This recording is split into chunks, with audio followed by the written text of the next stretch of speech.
1864, a beefeater who was on duty near the lieutenant's lodgings turned and saw a white figure in the courtyard where Anne Boleyn had been beheaded.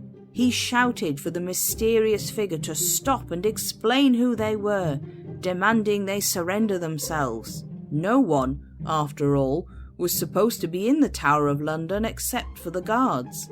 When the figure ignored him, the warder stepped forwards with his bayonet held out, again shouting that the figure turn and surrender themselves.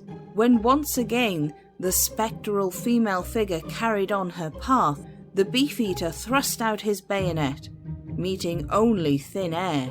Stricken with terror at the ghost before him, the warder fainted.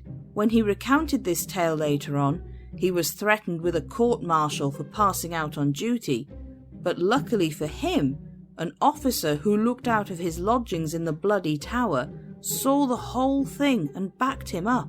It is interesting that this apparition was seen by not one, but two people.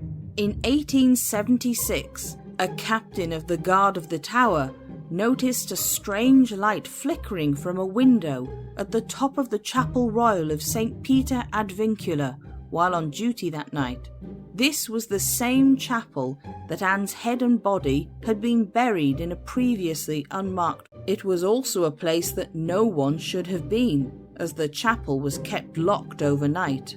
Attempting to catch the would-be intruders in the act, the guard climbed up to take a look through one of the upper windows. To his horror, he found no human intruders, but instead a ghostly procession of knights, lords and ladies, all following a headless woman, whose form matched that of Anne Boleyn. The captain was struck dumb with terror and watched as the spirits moved silently through the chapel before disappearing at the far end.